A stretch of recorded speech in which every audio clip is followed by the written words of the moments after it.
Muy buenas tardes a todos, gracias por asistir al coloquio de licenciatura en física. Hoy tenemos un invitado muy especial, está con nosotros el profesor Marco Aurelio Alzate Monroy, que es profesor de la Facultad de Ingeniería, y pues fue una de estas peticiones que hicieron ustedes en la encuesta de percepción del año pasado sobre pues, las personas que son los conferencistas que querían escuchar. Justamente pues, el profesor Monroy, Alzate, pues tiene una hoja de vida muy envidiable. Él es ingeniero electrónico acá en la Universidad Central, magíster y doctor en ingeniería de la Universidad de los Andes. Y bueno, no me sé el resto porque si vieron el resumen, casi que era más extensa la hoja de vida del profesor Alzate que el mismo resumen de la charla de hoy. Pero ha sido profesor en la Florida, de pronto ahora nos cuentas un poquito más de esa trayectoria académica.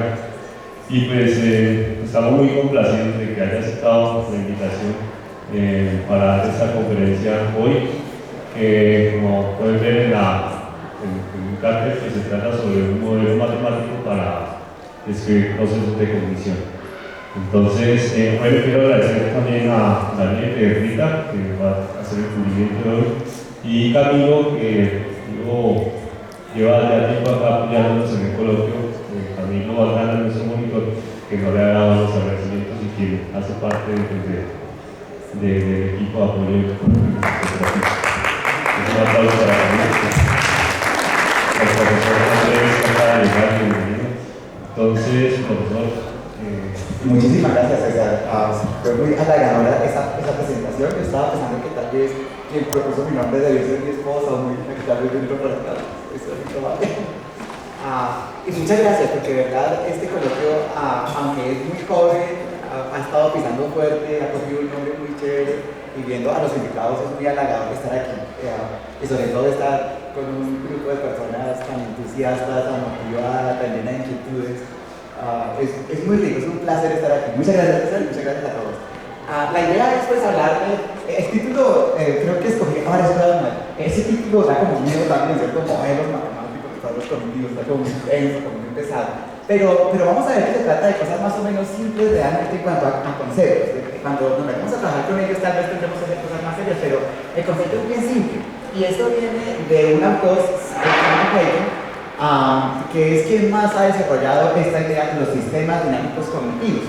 Y esto es bueno, cogí varias frases de varios reportes entre esos años y fundamentalmente construí esta con sus aportes. Dice: veo la emergencia de un campo integrador de múltiples disciplinas. Ese es un punto inicial importantísimo. Sobre todo aquí que estamos, por ejemplo, estudiantes de física y estamos hablando con estudiantes de ingeniería, tenemos muchas cosas importantes que hacer en unas facultades en donde hay muchos componentes sociológicos, muchos componentes de muchas áreas distintas de las ciencias. Se trata de eso, de un campo integrador de múltiples disciplinas que se llama sistemas dinámicos cognitivos. Esa es la nueva ciencia a la que estamos hablando, que se construye sobre las ideas ya bien establecidas del procesamiento estadístico de señales. Por ejemplo, es algo muy común en los físicos y los ingenieros. ¿Y por qué procesamos señales? Porque necesitamos obtener señales del mundo, obtener información del mundo, y las señales nos dan esa información. Entonces, procesamiento estadístico de señales es un área que conocemos bien, que ya está bien formulada y que sabemos trabajar. El control estocástico. Entonces, aquí necesitamos procesamiento de señales porque vamos a percibir cosas del mundo para tomar acciones en el mundo. Y cuando vamos a tomar acciones en el mundo necesitamos control, ¿cierto?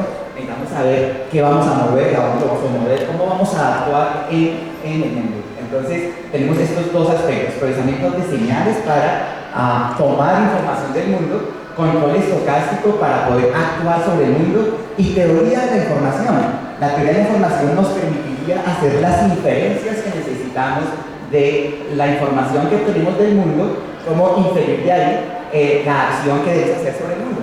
Esas son las tres áreas que ya están muy bien establecidas. Esas tienen cerca de 100 años, están muy bien formuladas, muy bien planteadas, muy formalmente estructuradas. Y lo que hace los sistemas dinámicos cognitivos es integrar esas tres áreas, procesamiento estadístico para percibir, control estocástico para actuar y teoría de la información para inferir cómo actuar a partir de lo que se percibe y tejerlas con nuevas áreas como la neurociencia, el aprendizaje estadístico y la teoría de juegos. La neurociencia porque fundamentalmente eso es lo que hace los animales que tenemos un tipo de sistema nervioso más o menos elaborado, ¿cierto? Nuestro sistema nervioso nos permite percibir el mundo desde nuestros sentidos. A partir de eso nos permite actuar desde nuestros órganos actuadores, ¿cierto? Tenemos brazos, piernas, podemos hablar. Aquí yo estoy haciendo una acción muy importante, escribiendo sobre sus mentes, por ejemplo, ¿cierto? Esa es actuación que estamos haciendo sobre el mundo. Y por supuesto tenemos un cerebro con memoria, con inteligencia, con capacidad de atención que nos permite decidir cómo actuar a partir de lo que percibimos. Ese es el concepto de las capacidades cognitivas del ser humano.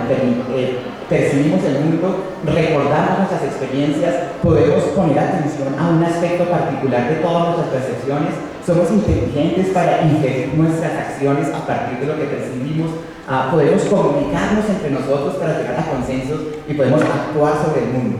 Esas son las 5 características de un sistema cognitivo.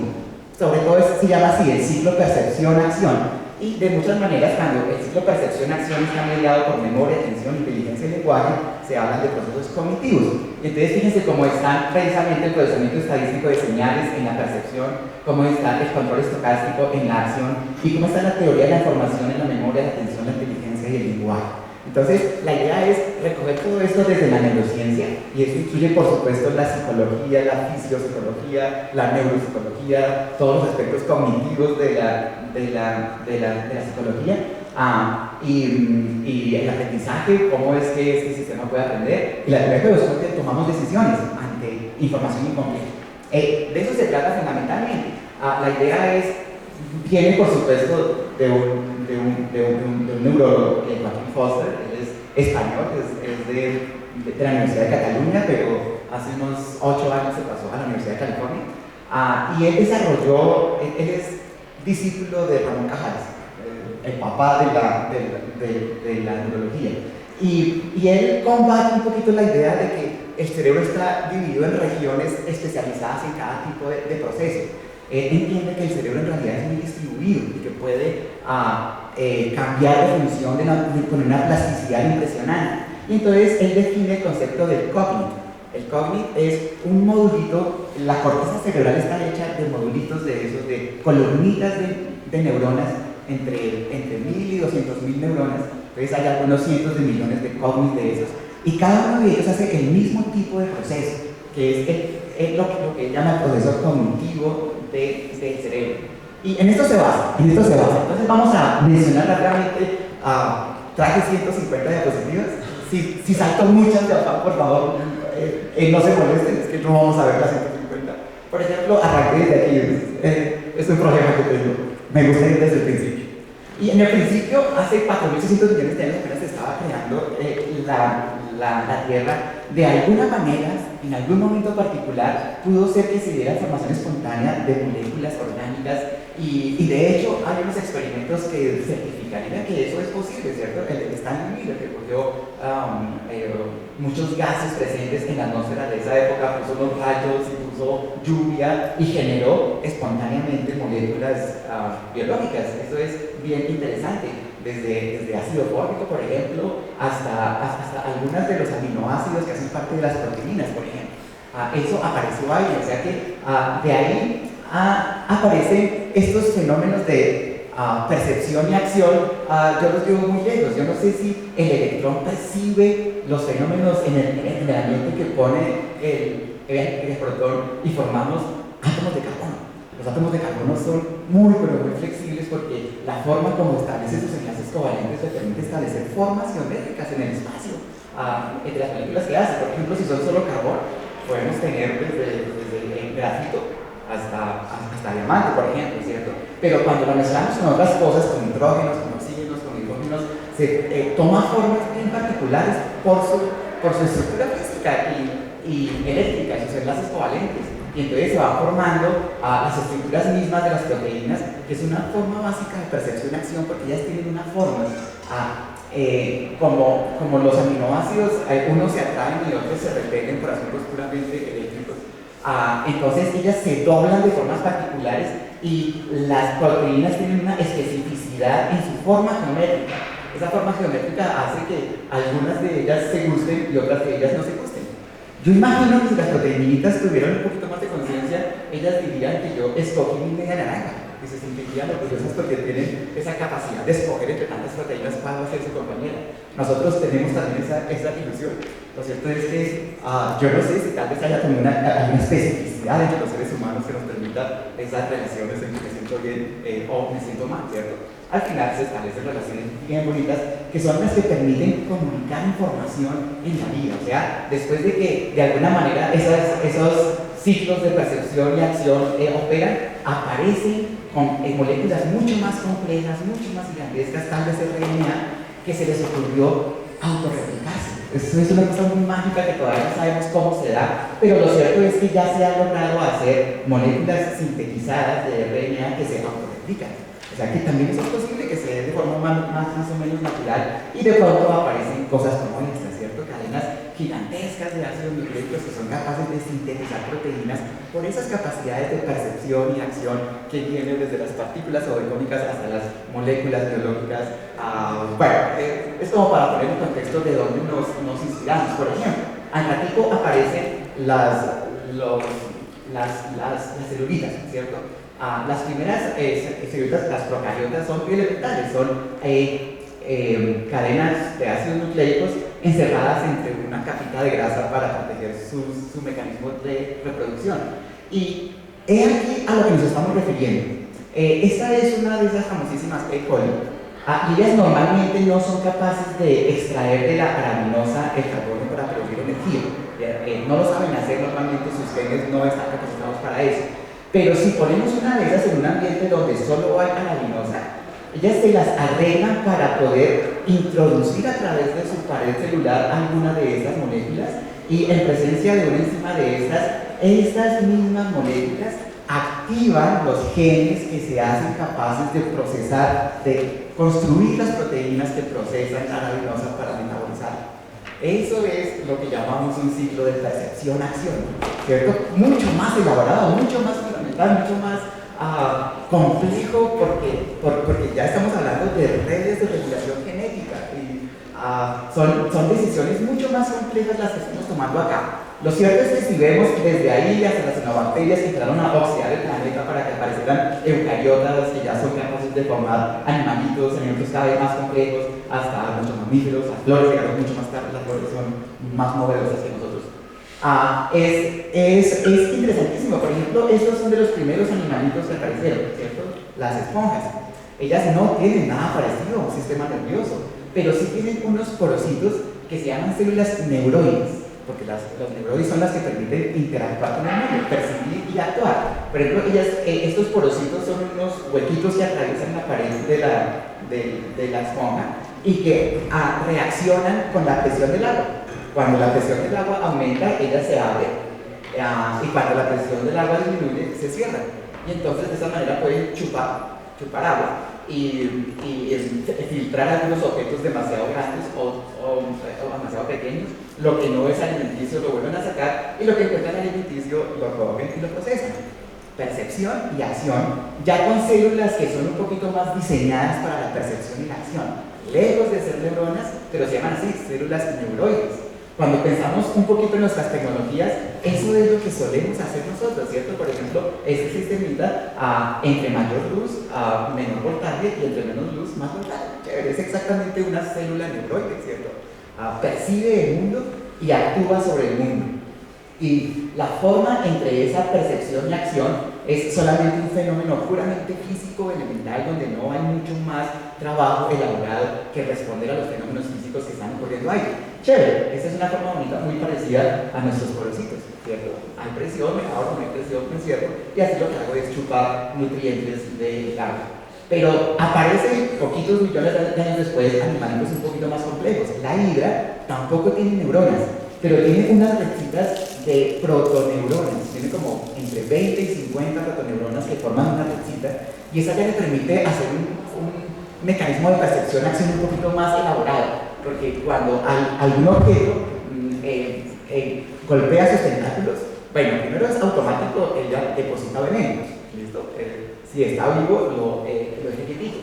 Y de alguna forma, estas entre 20 y 50 protoneuronas son capaces de decidir si es suficientemente pequeño para tratar de llevarlo a su boca y procesarlo y comerse, ¿cierto? Es una decisión que ella toma a partir de procesos muy elementales de percepción y acción, ¿cierto?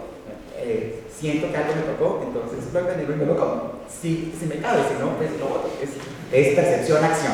De eso se trata. Nosotros hacemos cosas parecidas. Las redes de sensores inalámbricos tienen esa capacidad más o menos, ¿cierto? Si ponemos 20 o 40 sensores conectados en una red, entonces cada uno de ellos está percibiendo algo local a su alrededor y cuando detecte algo interesante lo comunica. Inclusive podríamos poner algunos actuadores en eso. Si este detecta temperatura alta y humo, a lo mejor este tiene una manguerita que botea, cosas así, ¿cierto? Podemos poner alguna forma de percepción y acción. Bueno, son redes de sensores, aquí hay percepción y hay comunicación. Y es fácil poner algunos actuadores que hagan ese tipo de cosas. Normalmente lo que hacemos es tomar la decisión en un centro de procesamiento de datos. Todos los sensorcitos reportan a un centro de procesamiento y ahí tomamos decisiones de qué hacer. Esto podría empezar a parecerse a un cerebrito. Esto ya es un poquito más que nuestra vida. Si estamos conectados con internet, de pronto aquí la estructura de esto ya se empieza a parecer a la estructura de un cerebro. Ya aquí hay ya hay miles de millones de componentes que hacen cosas bien elaboradas. Pero por lo pronto hasta aquí, esto tiene más o menos la complejidad de una vida, ¿cierto? La complejidad de capacidad de percibir y actuar. Es eso. Y podemos ir más lejos. Si vemos el gusanito de tierra, por ejemplo, este ya tiene del orden de 10.000 neurones. Aquí ya hay neurones, aquí ya hay un sistema nervioso. E incluso hay un cambio que es una acumulación de neurocitos. O sea, de estas 10.000 hay 8.000 por aquí y 2.000 aquí concentraditas haciendo procesos un poquito más elaborados, ¿cierto? Donde hay poquita humedad, él puede con sus neuronas detectar dónde hay un gradiente de humedad y dirigirse a donde haya más humedad, por ejemplo, cosas de ese estilo, ¿no? Siendo completamente ciego, por ejemplo, como este. Nosotros podríamos concebir algún sistema, de hecho un poquito más complejo en ese sentido que una lombriz de tierra. Son estos mecanismos de conducción automática. Estos mecanismos de conducción automática se hacen con neuronas artificiales y típicamente se usan del orden de cientos de miles de neuronas artificiales que son capaces de comprender una escena, de detectar un peatón, un ciclista, esto es una calle. Eso no es nada fácil. Para hacer algo así, estos carros que se manejan solitos manejan cerca de 60 millones de parámetros, que son los pesos de la red neuronal, y lo hace en una serie de capas en donde va conceptualizando, va abstrayendo ideas de mi escena para comprenderla, no para clasificar, no para ordenar, no para decir esto es blanco y esto es negro, sino para comprenderla, para entenderla. Aquí en estas capas intermedias podemos hablar de conceptos que se extraen de esa imagen, ¿cierto? Esto es inclusive un poquito más complejo que la misma lombriz de tierra. La lombriz tiene 10.000 neuronas, una neurona es mucho más compleja que una de estas, pero aquí hay cientos de miles de ellos. Entonces, vamos acercándonos a los niveles de relación que hay entre la capacidad de percibir y actuar sobre el mundo, ¿cierto? Yo a eso le llamo conciencia, ¿cierto? Nosotros tenemos una capacidad de percibir y actuar sobre el mundo que inclusive nos permite percibirnos a nosotros mismos. Eso es un nivel altísimo de conciencia, pero aquí también hay un fuerte nivel de conciencia. Si le llamamos a saber lo que hay en el mundo, aquí estos 60 millones de parámetros están codificando la escena, están sabiendo qué está pasando ahí, ¿cierto? Hay un cierto nivel de conciencia en esa capacidad de percibir y actuar sobre el mundo. Demos un salto, o sea, cuando llega acá me di cuenta, no, pero si no, hay las 2 horas y no vamos a llegar al cerebro humano. Entonces, damos un saltito y notamos cosas bien interesantes. El cerebro humano, entonces ya, bueno, aquí tenemos cientos de miles de millones de neuronas. Se nos pasa un poquito más allá del camino. ¿Qué podemos hacer con estas capacidades de percepción-acción? Por ejemplo, todos tenemos actos reflejos que son muy parecidos a los del gusanito. Cuando uno era chiquito, ustedes no, su infancia fue mucho más bonita porque ya hay mucha más conciencia, pero en la época en que uno era chiquito, estamos hablando por allá en los 60, uno se divertía echándole salicita a los gusanos. Dios mío, yo pienso, yo me arrepiento, yo no me puedo ir a repetir de eso. Y hay un acto reflejo, el gusanito se revuelca, no quiere sacudirse eso. Nosotros hacemos lo mismo cuando ponemos el dedo en una llama sin darnos cuenta. El dedo se retira antes de que el cerebro sepa que se está quemando, porque la información se procesa en la médula espinal y es la médula espinal la que decide retirar el dedo. Ya después, mucho después, fracciones de segundo después, uno dice, uy, me quemé, y se lo chupa. Ahí ya lo decidió con el cerebro. El cerebro decidió chuparse el dedo, el cerebro no decidió retirar el dedo, es un acto reflejo, ¿cierto? Claro, ya cuando decidimos caminar, coger un objeto, tomar un vasito de agua, ya hay mucho más nivel de conciencia de lo que está llegando a la corteza cerebral. Pero lo interesante es que también podemos entrenarnos para tocar a Chopin en el piano. Bueno, yo siempre quise hacerlo y nunca pude, pero muchos de ustedes, a lo mejor todos ustedes sí podrían hacerlo si quieren, ¿cierto?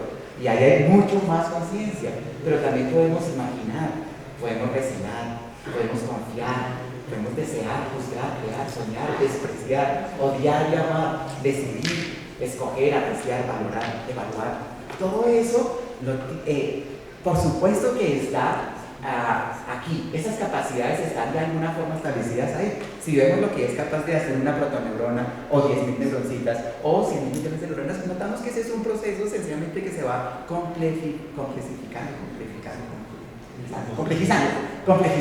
el proceso de acción y percepción, de percepción y acción en una acumulación de conciencia. Claro, aquí hay mucho más conciencia, al punto que además de todo esto, también podemos saber que estamos haciendo eso.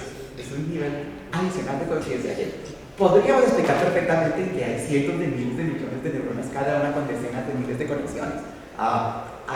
No debe ser sorprendente a la larga que seamos capaces de tantas cosas, sabiendo que con 10.000 neuronas que tienen 60 millones de parámetros podemos fácilmente manejar un carro en ambientes tan difíciles como lluvia, limpiabrisas, reflejos de stops que brillan con las gotas de agua. Eso es muy difícil y el carrito se puede manejar solito. Ese es un nivel de conciencia, definitivamente.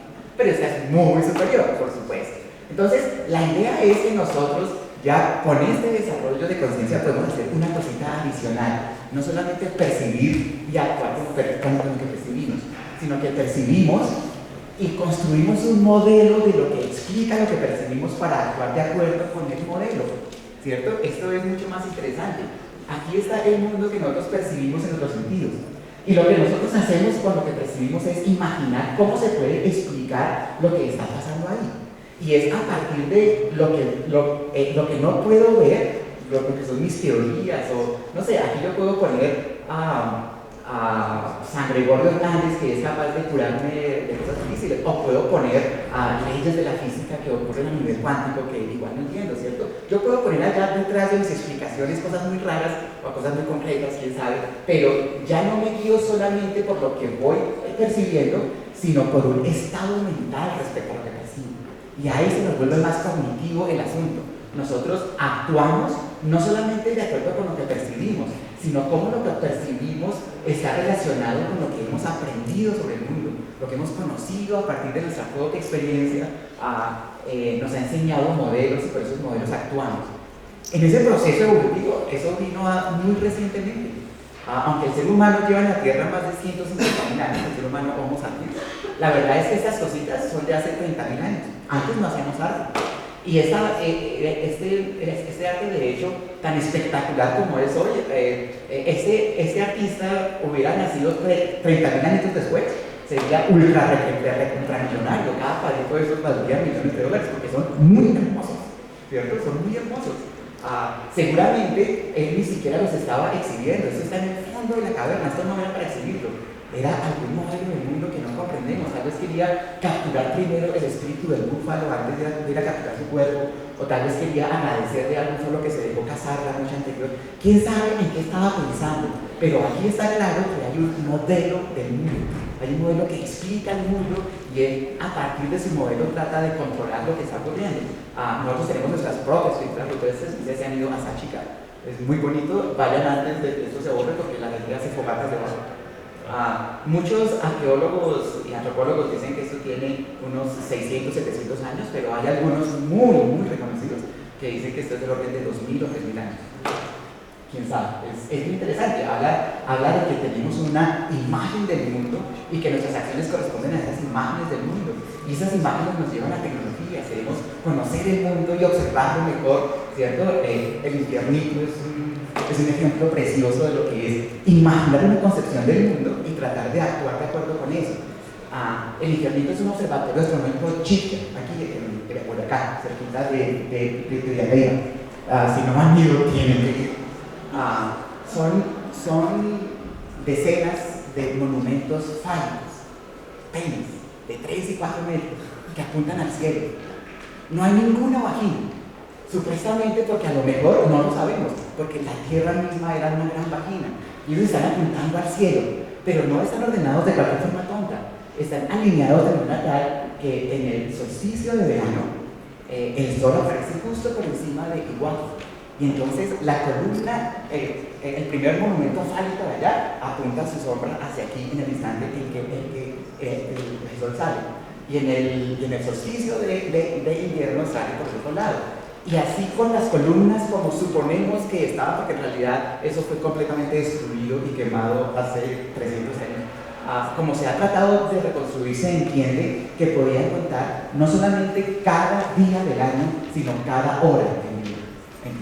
¿Cierto? Era bien interesante, era un observatorio bien bonito que, por supuesto, hasta ahí es ciencia.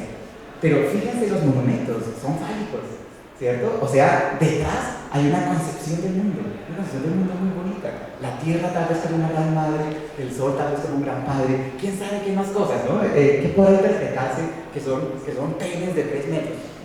Es bien curioso. Bueno, cosas como esas, ¿cierto? Entonces, nosotros explicamos el mundo mediante modelos. Hace 4.000, 5.000 años era bastante razonable pensar que el cielo todo es tan ordenadito y aquí tenemos tantas inundaciones, terremotos, volcanes, cosas de ese estilo. Pues es razonable que allá viven dioses muy perfectos y que a veces se pongan bravos con nosotros y nos den rayos, o que sean muy, pero muy, ¿cómo se llama eso? Mamagalistas y hagan que nos enamoremos. ¿Cierto? Cosas así. Nosotros hoy en día no hemos cambiado mucho esto, ¿cierto? Somos muchos los físicos y los ingenieros que todavía aprendemos velitas, ¿cierto? Que hacemos nuestro diseño, que hacemos nuestro análisis científico y para asegurar que nos acepten el paper, vamos y empezamos una novelita al niño Dios. Eso suele ayudar y eso funciona, ¿cierto? Esas imágenes del mundo, esos conceptos que tenemos, esas ideas del mundo, de hecho nos desarrollan tecnologías. Prenderle una velita a Zaragatito para que me gane la lotería, eso es una tecnología. O fumar tabaco, tomar chicha y bailar con hojas de bado para curar enfermedades, eso es otra tecnología. Lo cierto es que hay muchos testimonios muy bonitos de grandes científicos. El profesor Vasco, por ejemplo, tiene un libro precioso, Jaibarán, los verdaderos hombres, donde describe procesos de curación, en donde al enfermo no le dan nada. Es el médico el que fuma y toma chicha toda la noche y canta y el enfermo se cura. ¿Cierto? Nosotros tenemos otros modelos del mundo. Nosotros los físicos y los ingenieros. O sea, ustedes los físicos tienen otros modelos del mundo y nosotros los ingenieros estamos detrás de ustedes sacándole toda la información para poder utilizar sus modelos en cosas que sean objetivas, que sean concretas, que nos puedan permitir diseñar con toda seguridad, con el 95% de certeza su desempeño va a ser así más o menos el 2%. Eso lo podemos asegurar porque la ciencia nos da un conocimiento mucho más objetivo, pero es eso, nosotros podemos inventarnos cosas, pero cuando aparece la ciencia tenemos modelos del mundo mucho más precisos, mucho más concretos, mucho más significativos, mucho más reales, mucho más objetivos, ¿cierto? Sobre esto podríamos poner a 2 tecnólogos a hacer cosas distintísimas y si yo le pido a él que me ligue al ser amado y el ser amado no me queda ligado, él no me devuelve la plata. Me dice, uy hermano, te están haciendo el mal de ojo, ¿tienes más plata? Yo le saco el mal de ojo. No hay problema, en cambio, con la ciencia sí la cosa es distinta. Con la ciencia sí es objetivo, no es que yo me invento otra cosa, sino que hay objetividad. Pero se trata de eso, de que estamos entonces dentro de nuestro proceso de acción y de percepción, inventamos la ciencia. Y la ciencia nos permite hacer cosas como esta, ¿cierto? Porque comprendemos comprendemos los componentes del sistema universo. Y cuando comprendemos los componentes del sistema universo, imaginamos que comprendemos el universo. Al principio la ciencia era determinística, era mecanicista, era reduccionista, y eso fue un paso maravilloso que nos ha traído a este mundo de tecnología. Pero recientemente reconocemos que es más que eso, que está en las mismas interacciones entre los componentes, de forma que en el componente mismo no puedo explicar nada. Entonces Bertalanffy se inventa la teoría de sistemas, y Wigner se inventa toda la cibernética, y von Neumann y Turing toda la computación, y Holland, y Maturana y Varela desarrollan modelos biológicos, y Axel Rose entiende las tomas de decisiones de seres racionales en términos de incertidumbre, y Perlman descubre la criticalidad organizada y el borde del caos, y Ashby aplica la cibernética al cerebro humano, y Kaufman a la biología, y Mandelbrot nos muestra que todas esas cosas tan complejas en realidad son muy fáciles, son cosas elementales, son simples, son relaciones simples porque podemos conseguir mucha complejidad. Y entonces desde hace unos 50, 60 años tenemos ciencias de la complejidad y entendemos entonces que hay modelos basados en agentes, que hay ciencias de complejidad, que hay sistemas dinámicos, que hay inteligencia artificial, y con todo eso vamos relacionando muchos componentes que interactúan de forma que emergen comportamientos. Eso se llama un sistema complejo. Desde hace cierto tiempo, esto se ha venido formalizando, tanto que ya, por ejemplo, Springer tiene una colección de complejidad, y hay, por ejemplo, una enciclopedia con 11 editores, de los cuales 8 son premios Nobel. ¿Cierto? O sea, esto ya arrancó, esto ya no es una idea loca como era hace 40 años de algunos científicos extraños que los miraban raro, no. Si hay 8 premios Nobel haciendo una enciclopedia de complejidades, porque esto ya tiene una formalidad muy concreta. Y describimos qué es la complejidad. Esto viene de esa colección. ¿Cómo explican complejidad en esa colección? Los sistemas complejos son sistemas que comprenden muchas partes que interactúan con la capacidad de generar una nueva cualidad macroscópica de comportamiento colectivo, que se manifiesta en la formación espontánea de estructuras funcionales, espaciales, temporales y particulares.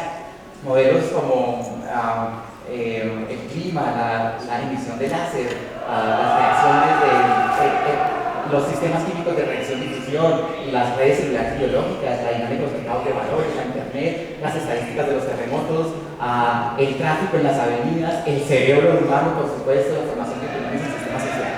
Ya estamos hablando de los problemas que nos toca a la ciencia y la ingeniería de hoy. Si hace 400 años la ciencia y la ingeniería tenían que hacer una máquina de vapor, pues estaba bien el mecanicismo, el reduccionismo y el determinismo. Pero si hoy en día tenemos que ver cómo es que se cura el cáncer, cómo es que se asegura la alimentación de una ciudad de 10 millones de habitantes, cómo es que se reduce la congestión del tráfico, ya tenemos que pensar de otra manera. Y esa otra manera es la complejidad, ¿cierto? Entonces, lo interesante es que las ciencias de la complejidad incluye todo el conocimiento que traemos de las ciencias de la simplicidad, pero lo tenemos que poner a interactuar de formas muy, pero muy hermosas para entender que se trata de sistemas muy simples que interactúan entre ellas mediante autoorganización, producen sistemas más complejos y en diferentes escalas vamos produciendo más y más sistemas más y más complejos, de manera que hay un comportamiento emergente, unas propiedades que están aquí que no son de ninguna de estas, ¿cierto? Ustedes las conocen muy bien. La temperatura y la presión son propiedades de los gases, no son propiedades de las moléculas de los gases, por ejemplo. La temperatura y la presión son propiedades emergentes que vienen de una escala microscópica a una escala macroscópica. Pero los gases los estudiamos mejor desde la temperatura y la presión que desde la energía cinética de las partículas, por ejemplo, ¿cierto? Esa es emergencia. Y eso es porque existen fenómenos de autoorganización que se producen en el tiempo. Y en el tiempo se producen de manera tal que variaciones infinitesimales en las condiciones iniciales producen cambios drásticos al largo, ¿cierto? El caos, por ejemplo, la no linealidad de estas dinámicas conducen al caos. Por ejemplo, ¿cuál es la simpleza de esto? Nuestras famosas relaciones, ¿cierto? Esta figura geométrica que estamos viendo son los valores de C que hacen que cuando z sub 0 sea 0 y arranquemos con esta iteración, z sub n permanezca acotado. No que sea estable, porque esto es absolutamente inestable, por supuesto, pero sí que permanezca acotado. Y para permanecer acotado, entonces, si estamos en los complejos, C es estos valores. Y ese conjuntivo aparece y aparece y aparece múltiples veces, ¿cierto? El famoso conjunto de Mandelbrot. De eso se trata. Fíjense que es una cosa muy simple, muy elemental, que produce comportamientos muy complejos. Entonces, lo que se pretende es entender la complejidad del mundo a partir de la simplicidad de las interacciones entre los componentes del mundo. Eso se llama teoría de sistemas complejos. Y entre esa teoría de sistemas complejos, por ejemplo, fíjense cómo describir una nube, una montaña, un rayo, un brócoli, cómo describir un brócoli. Desde la geometría euclidiana. Es imposible, pero desde la geometría de interacciones simples, sencillísimas, descubrir un árbol, por ejemplo, es muy fácil, ¿cierto? Se llama un sistema de funciones iteradas, un AMFS. Es bien simple diseñar objetos que tengan eso. Por ejemplo, estas parecen fotografías espectaculares. No son fotografías. Es un programita de 4 líneas. Bueno, hacer la topografía es un programa de 4 líneas. Pintar y poner la textura y poner la luz, esos son 200.000 líneas. Pero en principio es coger ruido blanco gaussiano, pasarlo por un filtro que tenga una respuesta en frecuencia en ley de potencia que le caiga hiperbólicamente e integrar. Y aquí tenemos paisajes muy naturales. Así se generan estos paisajes, por ejemplo. Simpleza y complejidad. Entonces, la idea es entender la complejidad del mundo a partir de la absoluta y total simpleza que hay en las interacciones de sus componentes y extraer de ahí mediante emergencia y actualización nuestras complejidades.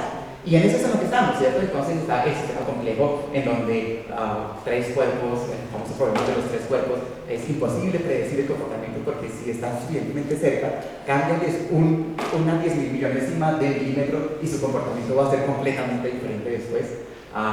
Una hormiguita deposita feromonas y le gusta seguir caminos por donde hay más feromonas y con eso resuelve problemas computacionales, los problemas solucionables más complejos, los NP hard, ¿cierto? Esos lo resuelven fácilmente nuestras hormiguitas.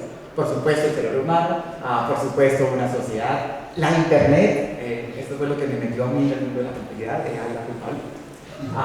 Y por supuesto ustedes estudian mucho desde la mecánica estadística, ¿cierto? Una pilita de arena es un sistema complejo. El ángulo que forma este conito es tal que si fuera, supongamos que las arenitas quisieran maximizar el número de granos de arena en esta área, entonces quisieran hacer una montañita más alta, pero si hacen una montañita más alta, entonces se vuelve líquido, cambian de fase, de sólido a líquido, una transición de fase. Pero entonces si la quieren hacer mucho más sólida, entonces la harían más bajita y entonces ya no sería óptimo. Y ese es un punto de transición de fase, un punto al borde del caos, un poquito más alto y eso se va a derramar como si fuera líquido. Un poquito más bajito y eso no es óptimo de ninguna manera. Pero ¿quién está calculando eso? ¿Habrá alguna arenita que esté haciendo ese cálculo y esté diciendo póngase a 37 grados? No, ¿cierto? Eso se está autoorganizando. Es un sistema que se organiza y emerge una propiedad, una forma geométrica muy estable, pero que está en el borde del caos, que está en el borde de la transición, en un punto crítico. Se llama criticalidad autoorganizada, se llama, ¿cierto? Ustedes los físicos estudian esto muy bonito, la criticalidad autoorganizada. Y el universo se parece mucho a eso, ya sea la World Wide Web, donde navegamos tan rico, ya sea una red neuronal, o ya sea aquí cada lucecita es un clúster de galaxias en el universo. Y si cambiara Drensel aquí y cambiara The Universe aquí, nadie notaría la diferencia, ¿cierto? Estamos hablando de un fenómeno que es absolutamente multidisciplinario. Ingenieros, neurólogos o cosmólogos podemos pensar en el mismo problema, con las mismas mecánicas, con las mismas tipos de razonamiento, ¿cierto? Y entonces allá vamos a tratar de empezar a hacer modelos de esquemas de percepción y acción que podamos ir convirtiendo cada vez más en sistemas cognitivos. Y lo primero que notamos es que nuestros sistemas complejos son componentes que interactúan. Y el modelo matemático natural para componentes que interactúan es el grafo.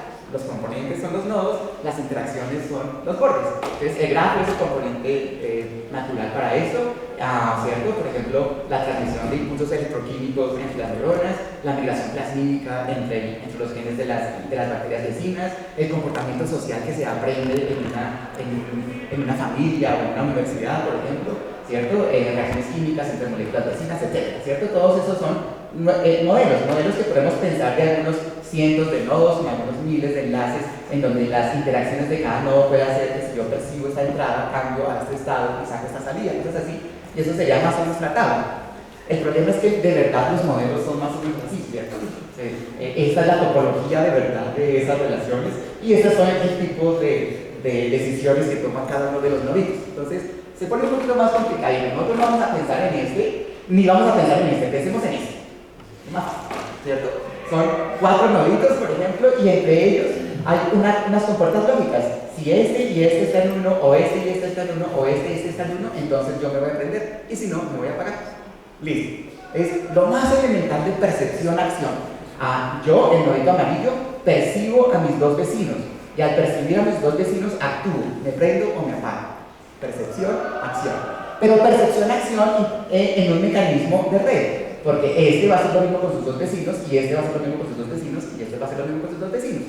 Eso se llama un autómata celular, y es bien interesante. Si nosotros vemos en el tiempo y en el espacio cómo va ocurriendo esto, entonces ponemos unas reglas de cuándo me prendo y cuándo me apago según mis vecinos estén prendidos o apagados. Entonces yo puedo construir esas reglas de cualquier manera. Y por ejemplo, si le doy una interpretación gráfica a mis reglas, prendido es negro, apagado es blanco, por cierto, entonces puedo arrancar. Veamos con esas reglas que pueden pasar. Entonces, primer paso, segundo paso, tercer paso, cuarto paso, quinto paso. Y aparecen esos mismos fractales que hacemos con sistemas iterados o con funciones de Lindemann o con tantas formas aparecen los mismos fractalitos. Y son programas muy simples, en donde estamos percibiendo y actuando. Yo miro si mis vecinos están prendidos o apagados, y de acuerdo con ello y con mi propio estado, que es si estoy prendido o apagado, me prendo o me apago en el siguiente instante. Percepción y acción. Pero la percepción y acción más tonta posible. Unas reglas lógicas ya determinadas, predeterminadas. Pero las pongo a interactuar y aparecen cosas fascinantes, ¿cierto? Por ejemplo, esto, no sé, se ve muy parecido a esto, ¿cierto? ¿Quién sabe si en la formación de esos patrones haya algo de este tipo de algoritmos? Y es muy fácil empezar a pensar en cómo podemos codificar esos 3 bits para hacer cosas raras. Y hay 256 posibles formas de hacerlo. Entonces, algunas conducen a estos patrones fractales, otros conducen a formas periódicas, otras conducen o a todos ceros o a todos unos, y otras bien interesantes conducen a patrones rarísimos. Tenemos, por ejemplo, esta conduce a que todo queda prendido, esta conduce a que va a oscilar entre prenderse y apagarse. Eso en sistemas dinámicos se llama un punto de equilibrio estable, y esto es un ciclo límite estable. No sé si se acuerdan de esas cosas de dinámica. Hay otros que son caóticos. Y hasta ahí era donde uno recortaba los posibles rangos de los estados dinámicos de un sistema, o puntos de equilibrio estable, u oscilaciones, o caos. Pero resulta que hay algunas reglas que tienen un comportamiento distinto. Esto no es caótico, esto no es periódico, esto no es estable. Pero aquí no ve patrón, no ve orden, no ve aquí algún tipo de estructura. Este es el régimen complejo de un sistema dinámico.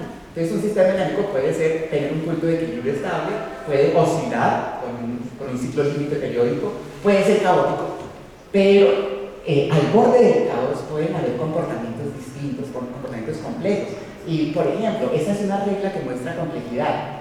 Y resulta que si hablamos de computación y cuando percibimos y actuamos, queremos computar cosas, este es el más elemental que se ha conocido hasta ahora de los computadores universales. Uno puede coger esta regla quiere decir cuando sea 000, apáguese, cuando sea 001, préndase, cuando sea 010, préndase, y cuando sea 111, apáguese. Esa es esa regla, es una función lógica con 3 entradas. Y con eso, pongan una condición inicial particular, y con esa regla pueden calcular la nómina de la universidad de Ciudad. Todo lo que sea computado se puede computar con esta regla. Ese es un computador universal. Todo lo que pueda hacer este dígito también lo puede hacer esta regla. Claro, programarlo es un poquito más difícil, toca poner la condición inicial. Tal vez no sea tan fácil de programar, pero este es un computador universal. Todo lo que se pueda computar se puede computar con 3 compuertas lógicas, poniendo un automata celular que obedezca a esa regla particular, ¿cierto? Y con eso tienen muchas cosas muy interesantes. Por ejemplo, el juego de la vida. Ustedes habrán he jugado con esto. Son unas reglas bien tontas. Si tengo 3 o más vecinos, muero porque hay demasiados. Si tengo menos de 2, entonces muero porque son muy poquitos. Pero si son exactamente 3, nazco y cosas de ese estilo. Y al final de que esto arranca en cualquier estado y empieza a aparecer cosas, hay ciertos ciclos límites, hay ciertos puntos de equilibrio estable y viene algo bien interesante. En unos segunditos hay objetos que empiezan, estos son patrones de bombillitos que se prenden y se apagan, no es más. Son patrones de bombillos que se prenden y se apagan. Y hay algunos bien curiosos como estos, pero bueno, bombillos que se prenden y se apagan. Pero miren este. Es un patrón de bombillos que se prenden y se apagan que se empieza a desplazar. Es bien curioso. Los primeros animalitos que desarrollaron un cerebro, todavía hay de ellos, lo desarrollaron para después de nacer moverse a un punto en donde puedan sentirse cómodos y después se comen su cerebro. Esos fueron los primeros cerebros que aparecieron.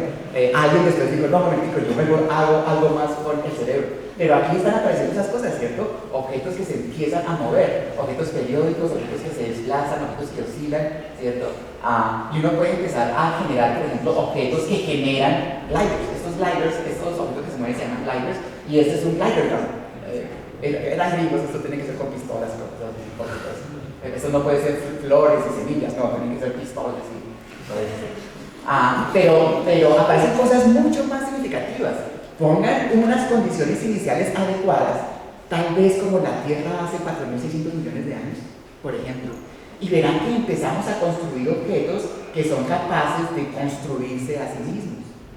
El juego de la vida, conciencia, capacidad de percepción y de ideación, al punto que yo puedo replicarlo.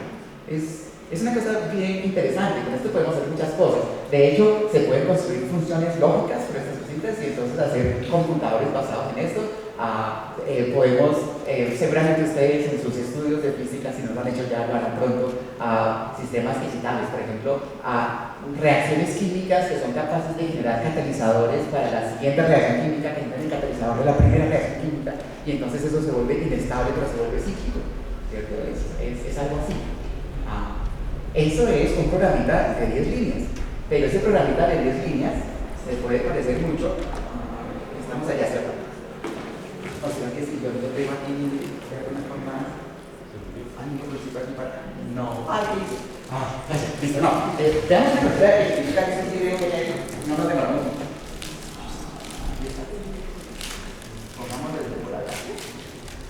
Ahí está. Entonces, son unos químicos que pusieron juntos, los están revolviendo y los van a dejar ahí sonando bien bonitos. Entonces, fíjense lo que hacen.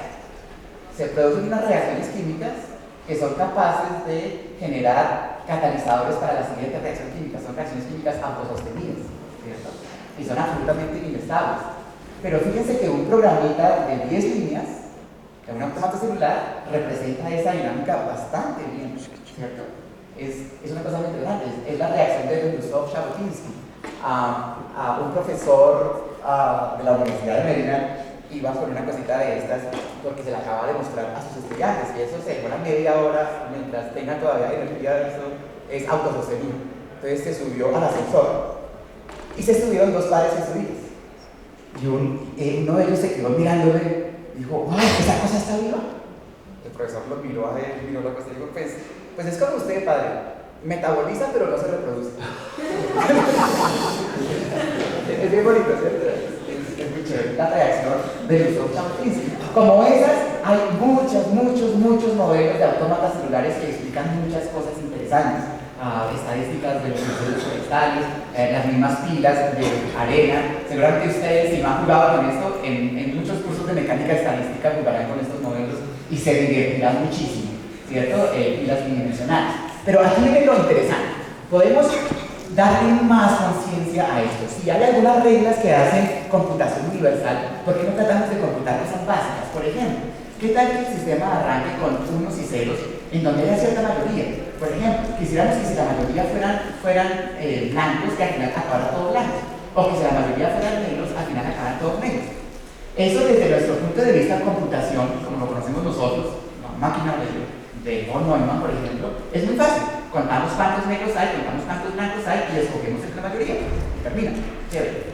Pero si nosotros queremos hacerlo mediante sistemas que perciban y actúen localmente, tendríamos que inventarnos una regla que permita determinar eso a la larga, pero es que cada uno solo ve a sus vecinos. No hay forma de que yo pueda saber qué está pasando por allá lejos, y si yo trato de hacer algún diseño lógico, pues voy a ver mayorías locales nada más. No voy a poder saber si en total habría más blancos o más negros. Entonces aquí vienen las técnicas de diseño de inteligencia computacional, que es muy interesante. Tengo 2 a las 128 posibles reglas. Voy a ver a mis 2 vecinos de al lado. Entonces, a mis 3 vecinos de al lado. Entonces tengo 2 a las 7 posibles estados, son 128.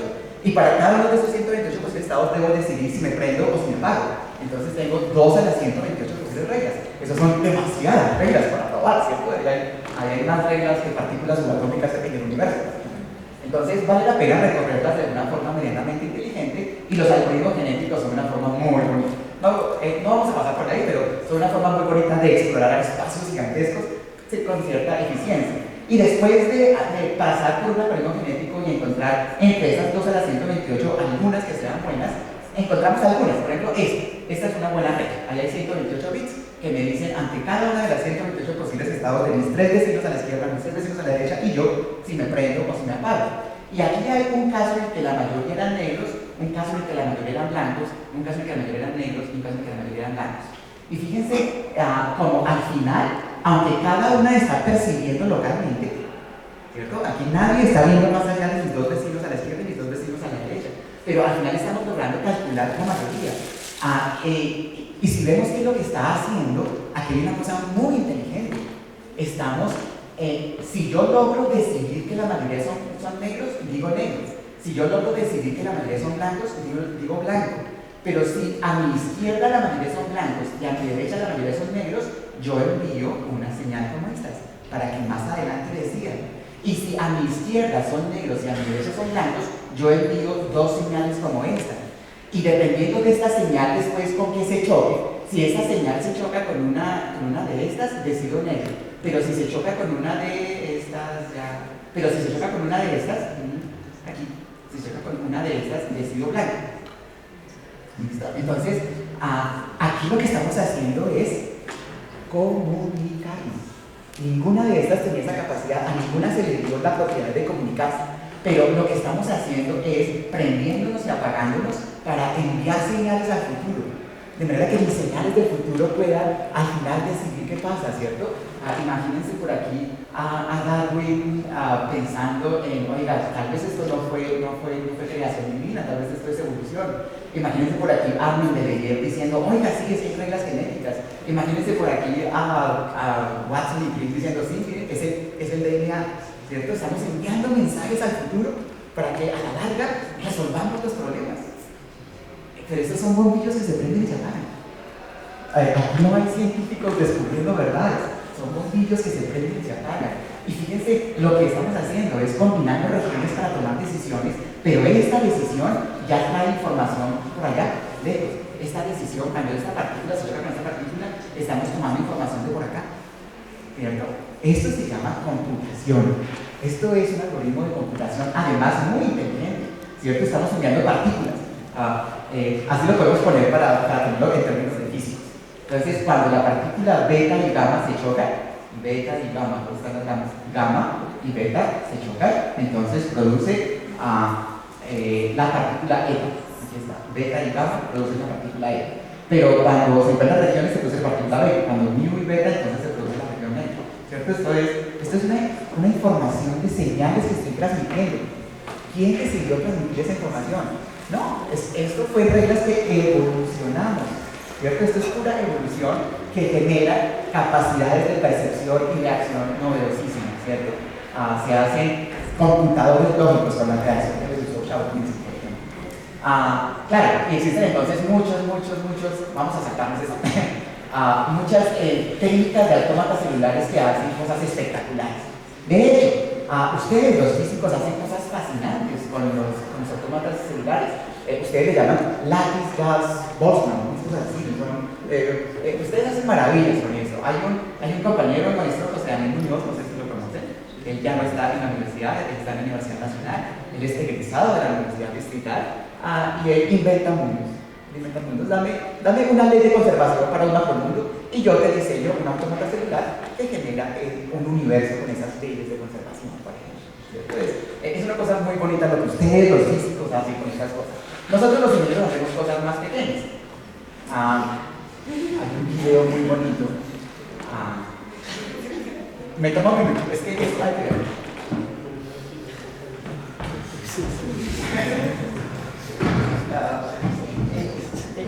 Eso fue a la 1:30 de la tarde, por favor, compréndanme. Aquí lo siento.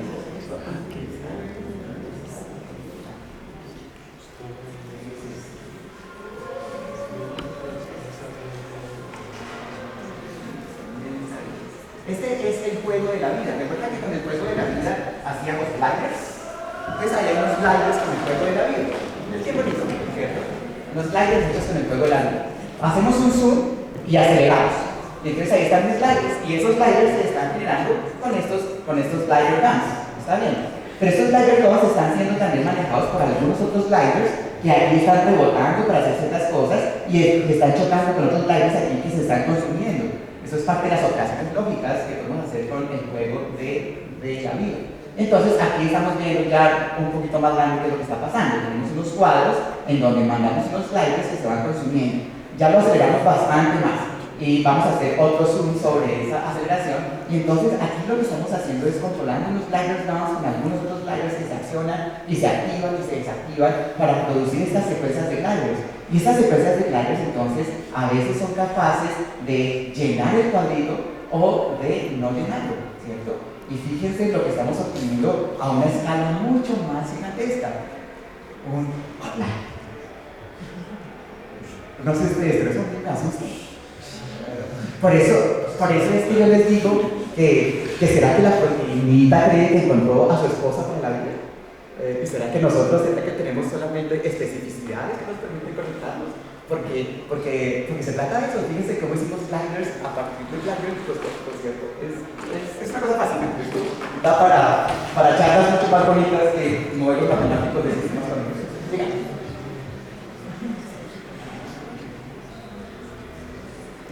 Bien, entonces, esas cosas se pueden hacer con bombillos que se prenden y se apagan de acuerdo con si los bombillos de lado están prendidos y apagados.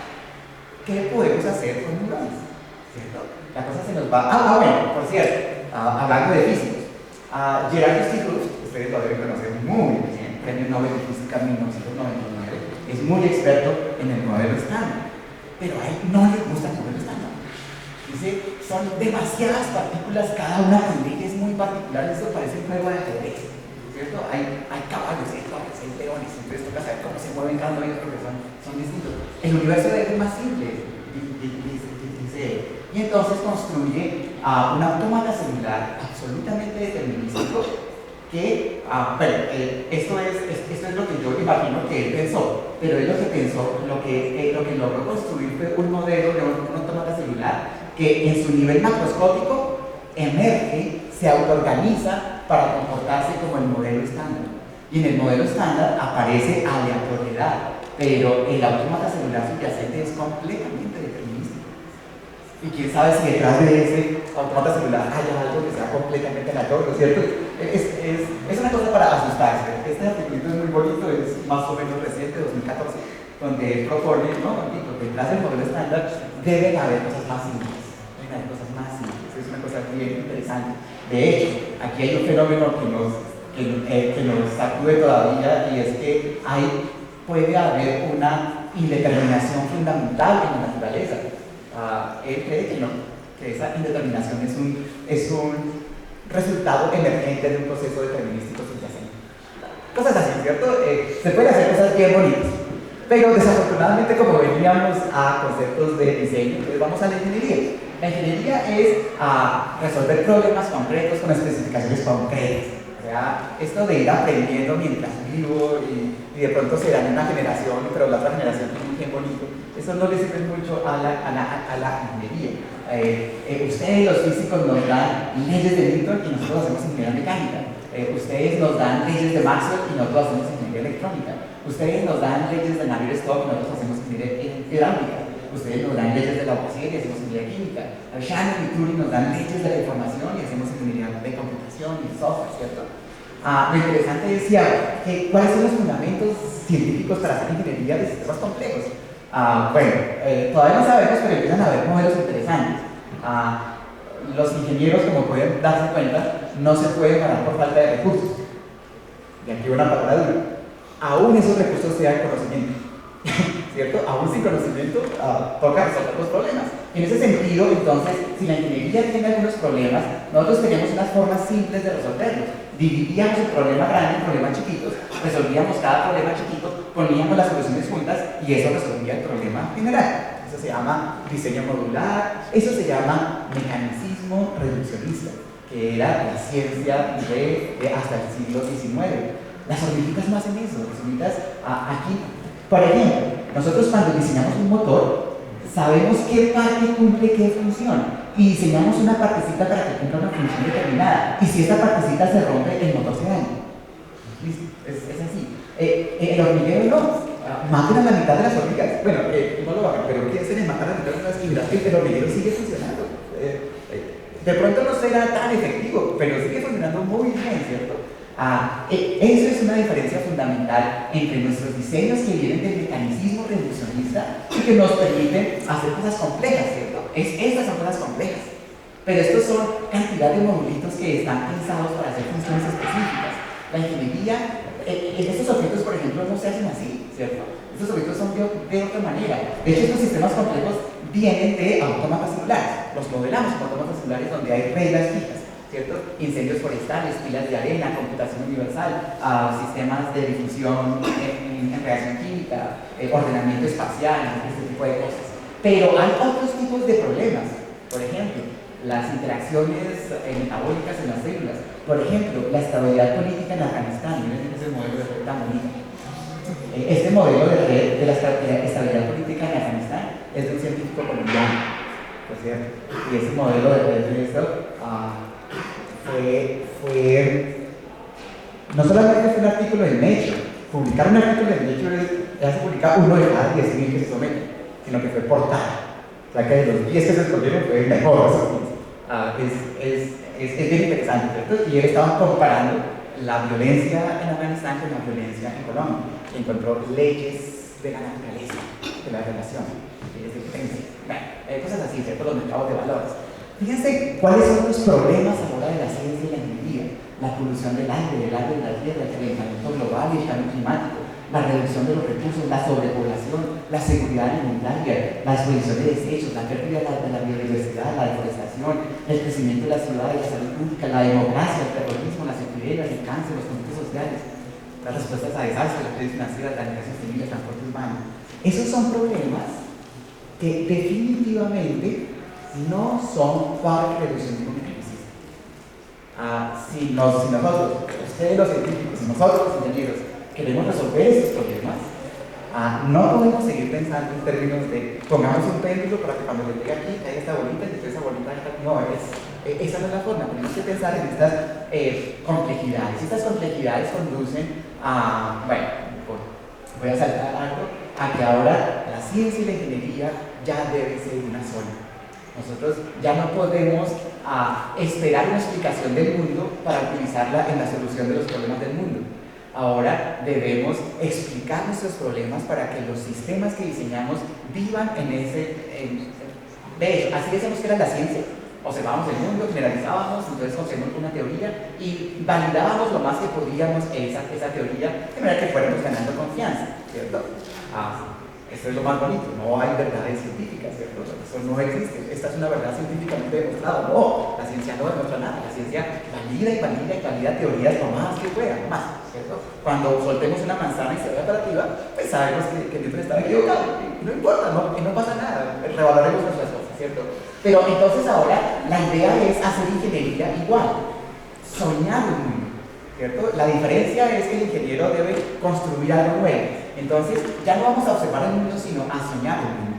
Y de nuestro sueño vamos a ver qué estructura subyacente puede haber, cuáles son los agentes cognitivos que perciben y actúan, y qué nivel de percepción y acción deben lograr para poder detectar las reglas de interacción que deben ocurrir entre ellos. Y si es así, ver si lo que queremos lograr es posible lograr. Y la idea es que desde la complejidad deberemos hacer ingeniería como se hace ciencia, ¿cierto? Y hay un filósofo colombiano de la complejidad muy chévere, se llama Carlos Eduardo Maldonado.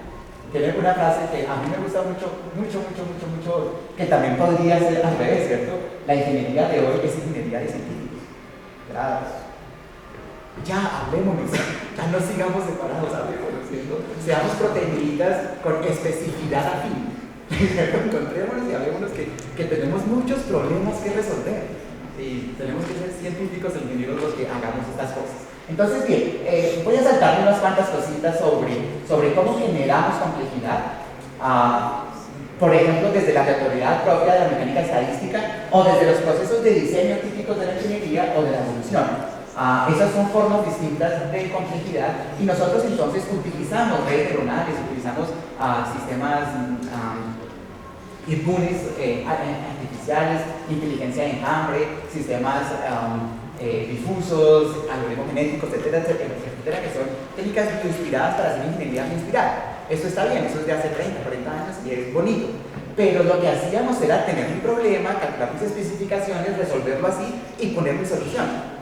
Ahora lo que necesitamos es poner esto dentro del sistema para que el sistema mismo vaya aprendiendo de su experiencia cuál es el nuevo problema, sistemas cognitivos. Rápidamente, si lo ponemos desde el punto de vista de la ingeniería, tenemos un problema por maximizar y tenemos unas restricciones, pues lo que uno hace es este problema centralizado, distribuirlo mediante dualidad o mediante cosas de ese estilo, y cuando lo distribuimos, aquí tengo un ejemplo de redes de comunicaciones, me lo voy a saltar muy rápido. Tenemos problemas que ya se pueden resolver de forma aquí está, por ejemplo. Este es el problema que querríamos resolver. Ya no, este. Entonces, por ejemplo, queremos maximizar la utilidad de los usuarios de acuerdo con la tasa que ellos generan, pero las tasas que ellos generan deben satisfacer las capacidades de los enlaces. Listo, ese es el problema genérico del diseño de redes de comunicaciones. Y es un problema que si hubiera un ser divino, omnisapiente y omnipoderoso, pues lo resuelve y construye la Internet. Pero eso no puede ser así. La Internet tiene que construirse con la historia. Entonces, ¿qué hacemos? Encontramos una forma distribuida de esto, ¿cierto? Utilizamos la descomposición dual o primal, no importa, y lo que logramos es que aquí los usuarios están percibiendo sus niveles de transmisión a partir de los costos de pérdidas o de retardos. Y esta es una percepción local. Y de acuerdo con esta percepción local, localmente están decidiendo sus tasas. Y esta solución de muchos usuarios percibiendo localmente y actuando localmente, percepción-acción, permite resolver un problema de optimización global muy complejo. ¿Cierto? Un sistema cognitivo. Los usuarios perciben localmente las pérdidas y los retardos de sus paquetes y de acuerdo con eso ajustan localmente sus tasas de transmisión. Y eso se hace de manera tal que sin que ellos lo sepan, la red entera está resolviendo un problema óptimo y por eso es que Internet funciona. Es una cosa muy clara. Internet se diseñó para 40 computadores y hoy en día esos protocolos comunican cientos de millones de computadores y funcionan. ¿Por qué funcionan? Porque hay una solución en donde hay percepción, decisión y acción. Un ciclo de percepción-acción que en forma distribuida permite emerger soluciones que si uno mira la Internet global, uno dice, aquí hay un Dios creador. Y no hay un Dios creador, hay usuarios con protocolos que interactúan de forma tal que la Internet es muy eficiente. Curioso, ¿cierto? De eso se trata. Entonces, saltándonos un poquito todos estos ejemplitos, se veía bonito, ¿cierto? Este es el punto óptimo al que querríamos llegar para esta región factible. Y los usuarios solitos, en poquitos pasos, llegan a ese punto óptimo cuando ni siquiera se conocen, cuando ni siquiera se hablan. Este es el resultado de que yo uso Internet y que el niño que está en Tokio usa Internet. Y como él y yo usamos el mismo protocolo TCP/IP, entonces entre los dos, sin que nos conozcamos, llegamos a este punto óptimo de operación de la red. Es eso, ¿cierto? Bien, entonces, ya, voy a terminar. ¿Qué técnico acaso? Si no es muy largo, estoy contento porque ya me quedan solamente 200 diapositivas. Nosotros, ¿cómo hacemos entonces ingeniería? Imaginamos el problema y decimos, entonces necesito esta solucioncita y esta solucioncita.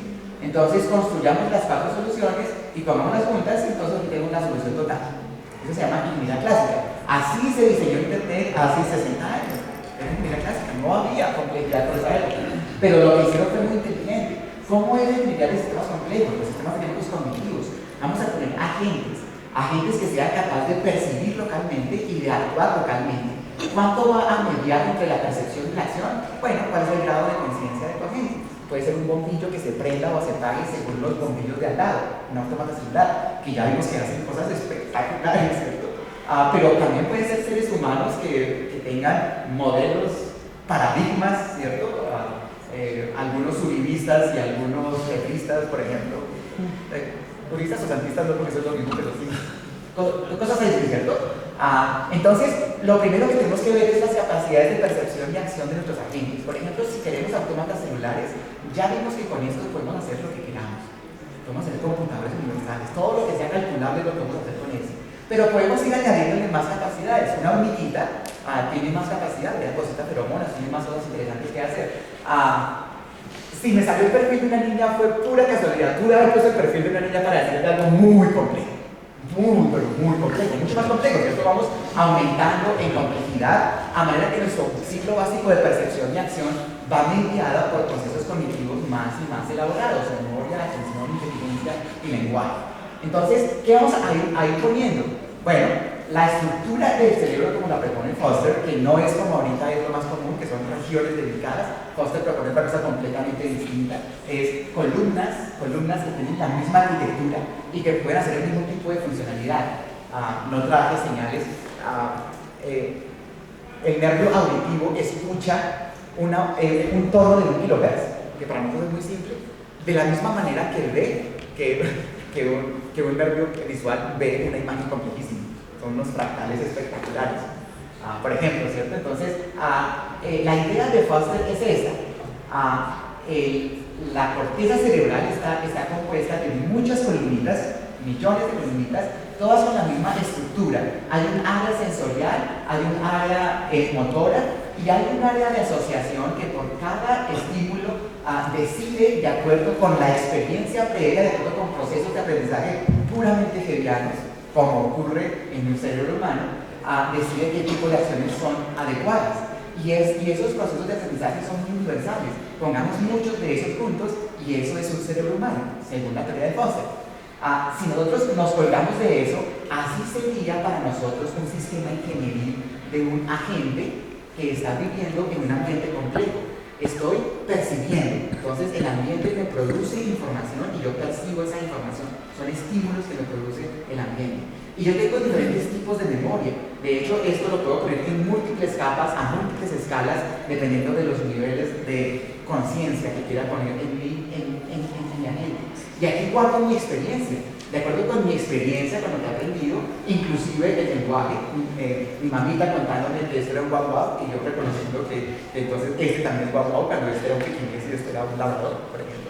Pero entonces uno va asociando las percepciones y las acciones. Yo noté que ambos hacían guau. Entonces, pues les digo guau guau, es una cosa bien simple y decido mis acciones a partir de ese proceso de aprendizaje. Ese es el sistema cognitivo, un sistema dinámico complejo, desarrolla un comportamiento emergente porque procesa información, ¿cierto? Es un computador, mediante percepción, aprendizaje, adapta a las reacciones estadísticas de su medio ambiente y construye modelos predictivos.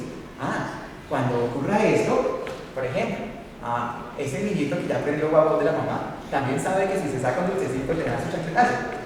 Y de ahí va aprendiendo, ¿cierto? Esa es la experiencia, va construyendo modelos predictivos. Entonces, si voy a sacar el dulce que mi mamá no esté por ahí, por ejemplo, ¿cierto? Esos son modelos predictivos. Desarrolla reglas de comportamiento. Y este es entonces el punto clave. Así son los agentes de mi sistema complejo. Todo esto debe hacerse en tiempo real, porque hay unas funciones que llevar a cabo de manera efectiva y eficiente. O sea, aquí está la parte infinita, ¿cierto? Debemos resolver un problema. Tenemos un problema de seguridad alimentaria, tenemos un problema de tráfico en las avenidas, tenemos un problema de polución en el aire, en el agua, ¿cierto? Debemos al final llegar a algo concreto, por supuesto. Y lo que tenemos son nuestros sistemas típicos de siempre, solo que aplicados a nuestros sistemas que se van realimentando. Por ejemplo, ¿cómo puedo entender el mundo a partir de lo que miro? Pues yo tengo un modelo y yo debo tratar de estimar mi modelo, la probabilidad de X dado Y. X es los parámetros de mi modelo, Y es las mediciones que tuvo del ambiente. Eso me hace cognitivo, ¿cierto? Y aquí entonces lo que yo hago es actuar sobre el mundo y esas acciones me devuelven unas realimentaciones positivas o negativas. Mi proceso de aprendizaje es aprendizaje por refuerzo. La chaqueta de la mamá sirvió mucho ahí, por ejemplo, ¿cierto? Cosas de ese estilo. Entonces, un agente debería ser un objeto como estos en un ambiente en donde, entre otras cosas, habrán otros agentes. Y posiblemente yo desarrolle un lenguaje para hablar con mis agentes, parte del proceso cognitivo, o a lo mejor no, a lo mejor interactúo con ellos a través del ambiente mismo, como las hormiguitas que depositan feromonas, por ejemplo, ¿cierto? Entonces, mi modelo de sistema complejo para ingeniería es así. Tengo agentes cognitivos que interactúan a través del medio ambiente y con ello hago algún problema particular. En los últimos 2 minutos, por ejemplo, unos computadores inalámbricos necesitan comunicarse entre ellos. Pero si este empieza a hablar, estos ya no pueden hablar porque están en su rango de interferencia. Entonces, ¿cómo puedo empezar a decidir cosas? Por ejemplo, ¿cómo puedo decidir retransmitirle a otro? ¿O en qué momento debo empezar a transmitir? Eso se llama radio cognitiva. Eso tiene su sentido. Esto es cognitivo porque son sistemas cognitivos. Debo estar percibiendo el espectro para decidir cuándo y dónde transmito, por ejemplo. Entonces, el modelo es bien simple. Yo tengo mi mundo como está mi modelo, yo tengo mis observaciones como las puedo percibir y yo decido mis acciones de acuerdo con lo que estimo que será mi modelo. Esos son efectos bayesianos, filtros bayesianos, así se llaman muchas cosas. Así es la vida, estamos hablando de científicos e ingenieros, pero por ejemplo, un pelado de 14 años quiere saber si la niña lo ama o no de acuerdo con cómo la está mirando, por ejemplo. Esa mirada, ¿qué quiere decir? Ese es el problema de la vida. Y ese es el problema de la vida. La vida percibe el mundo, comprende el mundo, interpreta el mundo y actúa sobre el mundo. Esa es la ingeniería de sistemas complejos que queremos hacer. Y esa es la presentación.